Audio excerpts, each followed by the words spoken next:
your takeaways of what the defense did on Saturday in the second scrimmage? Well, we only had one takeaway. We had the pick with Kevin, but what I would say about the scrimmage is we didn't love the way we started. I mean, it was down there in 7-shot, 3-point play, a little bit lack of execution on 3 of the 4 plays, and then we had a red zone series, didn't tackle great or didn't execute great. But after that, when we put the ball down from the 25, the guys really started to play good, a little bit cleaner, and so overall I think we tackled better. Thought the communication was pretty solid outside of the start of the scrimmage. Would have liked to start faster. We hit the rep counts with the guys we want to hit the rep counts with, and saw some good things from some of the guys we needed to see from. Some of the communication, is it because of inexperienced guys or younger groups playing No, together? just there'd be a talker, not a listener, or a guy waiting for a call that didn't get it. I mean, things that can't happen in the red zone, and sometimes it happened, and it so happened on those plays. And sometimes the play still ended in success for us. Sometimes they, but it's about that process of being on the same page, especially down there in the red zone. There's just so many different moving parts. Coach to helmet communications on defense, how is that going? It's gone well. Even Saturday, we tried to introduce the first scrimmage. We really didn't control the dots. Like, we had 2 guys out on the field at the same time. We weren't worried about the equipment part of it. This past Saturday, we actually involved the equipment staff with the second helmet because that happens, right? If I've got a dot and I'm subbing in, but the dot's already on the field, I got to grab my other helmet. So the equipment staff is part of that rotation too. So we involved that piece too. But there's parts, and you got to start with whoever has the dot basically becomes the voice of the defense. And you guys got to understand that it's not a suggestion.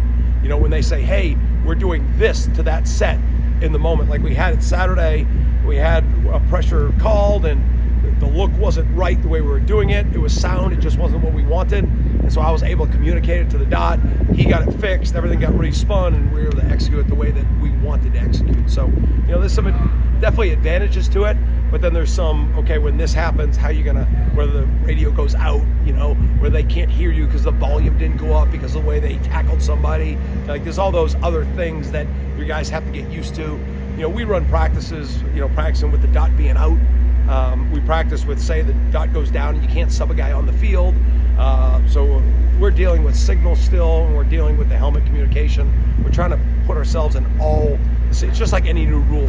2-minute rule, got certain things we got to go through with it. I assume the dot means the player that has Yes, sir. Yeah, they actually have a green dot on the helmet.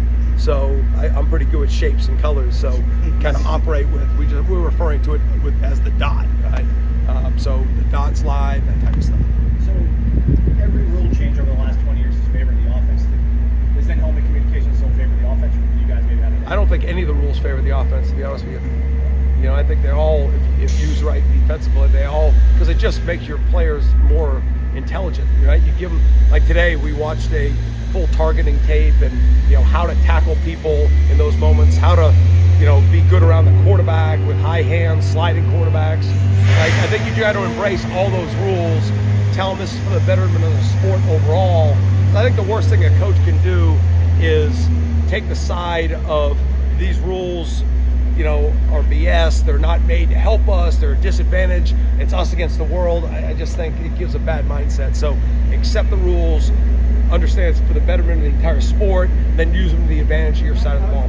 You saw Kevin had a couple of nice plays today. What does he give you as just a guy who's been in the system so long? Smart, quick, really good ball skills, has played a lot of different positions on our defense, so he's got a good sense of the big picture. With him just, it is hard when you're moving guys at different positions. There's some positive to it. We've seen that, Jarian Jones and guys that we've done it with. But some guys, they just got to get back comfortable in that world. And, I think Kevin's somebody that has executed at a high level lately in the defense the last couple of days. He's got his hand on a lot of footballs. So I think him and Earl are really coming along. How is Marvin? Oh, I'm sorry, buddy. How is Marvin looking? Marvin Jones? Yeah. Good. He was a little bit banged up early, so now we're back to full speed. So just putting, a high level of reps on him right now to make sure. But, I saw when he was at full speed in the spring, and I'm starting to see that point again in the fall. He had a really good summer of training, and he's got the pieces that you look for in our defense and defense bench. The interior D-line depth after Josh and Darryl, how has it come along during the preseason? Has it got like Daniel Vine started taking the next step you guys want to see from him? Yeah, I think Danny's been really consistent the last week and a half, 2 weeks. And Danny's always been a really good point of attack player, you know, and we're proud of the way Danny's coming. And so he's going to be an important piece of that rotation. What about the other guys, Grady Kelly, KJ Sampson? Oh, hi, Danny. What's up, Coach? How you doing, buddy? I didn't just talk good because you were there. Much respect. Yeah, he says name, he appears. The other guys beyond him in that depth group, Sampson, Kelly, so on and so forth, how have they done? Good. You know, I've said before, you know, right now, you know, in a perfect world, we've got 6. And obviously 6-5-4-3, got to play. That we're just going to rotate guys to rotate them. They got to be good enough to perform on the field. I'm not just going to say we have depth, so we're going to rotate them. They've got to be to a certain standard. But around here, we want to play numbers at that position because we want to play our best football in the fourth quarter. We want to play our best football at the end of the season, and we want to give guys that deserve snaps, especially in a physical demanding position like that. So the invitation is open for all 6, but those invitations will be taken and given based off opportunities that they take advantage of in practice. Coach, Coach Lavelle was saying that you guys have turned a little bit towards Georgia Tech today. What are things that they presented this defense? You know, I mean, they had a great year on offense. I mean, they led the ACC in rushing, and their quarterback led the ACC in touchdowns, passing touchdowns. So people don't really talk about them in that way, but watching that Georgia game, and any team that does a really good job running the football, and they have explosive guys in the perimeter that are track athletes.